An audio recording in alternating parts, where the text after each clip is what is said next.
Hello my dear friends, तो welcome back to our YouTube channel Raj science classes. जैसा कि आप सभी जानते हैं कि आज हम लोग पढ़ने वाले हैं राज साइंस क्लासेस में बहुत ही इंपॉर्टेंट क्वेश्चन का सीरीज, जिसमें हम लोग जानकारी प्राप्त करेंगे किसके बारे में।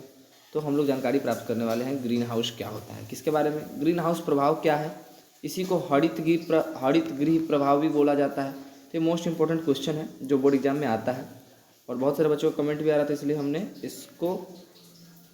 इस पर सोचा कि वीडियो बनाया जाए। चलिए जानते हैं क्या कि ग्रीन हाउस प्रभाव होता क्या है। ग्रीन हाउस प्रभाव सूर्य द्वारा उत्सर्जित होना था, मिसटाइप है यहाँ पर। ग्रीन हाउस प्रभाव सूर्य द्वारा उत्सर्जित विकिरण वायुमंडल में प्रवेश करते हैं। ग्रीन हाउस प्रभाव में क्या होता है, इसके प्रभाव के आगे बढ़ रहा है कि सूर्य द्वारा उत्सर्जित जो विकिरण होते हैं वो वायुमंडल में प्रवेश करते हैं, और वायुमंडल में प्रवेश करते हैं तो पृथ्वी के तल से टकरा करके परावर्तित होते हैं। जैसे ये पृथ्वी का तल हो गया, तो सूर्य की किरण पड़ेगी, तो जाहिर सी बात है कि अगर सूर्य की किरण पड़ी, ठीक है, सूर्य की किरण पड़ी तो वो टकरा करके वापस लौटने का प्रयास करेगी। लेकिन लौटने का प्रयास करती है ना, तो यहाँ पर वायुमंडल की में बहुत सारे गैसों का एक लेयर होता है जो कुछ को तो जाने देता है, लेकिन इस किरण को, विकिरण का कुछ भाग जो है ना, वो या तो ये जो लेयर है ये क्या करती है, अवशोषित कर लेती है, और नहीं तो इसको गुजरने नहीं देती है। ठीक है, तो वायुमंडल में उपस्थित CO2 गैस होते हैं एवं कुछ अन्य गैस होते हैं। जैसे कि हमने बताया कि कुछ गैसों का लेयर होता है।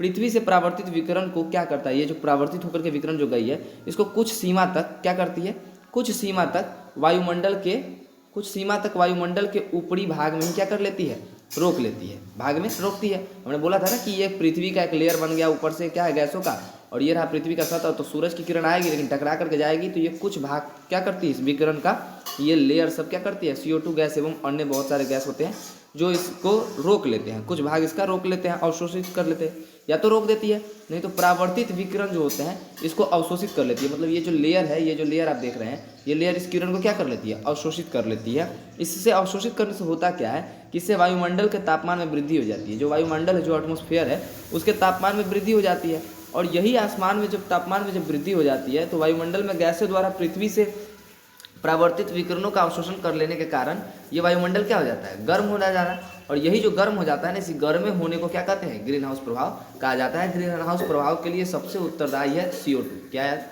CO2। ये मोस्ट इंपॉर्टेंट क्वेश्चन था। मिलते हैं नेक्स्ट वीडियो में, तब तक के लिए गुड।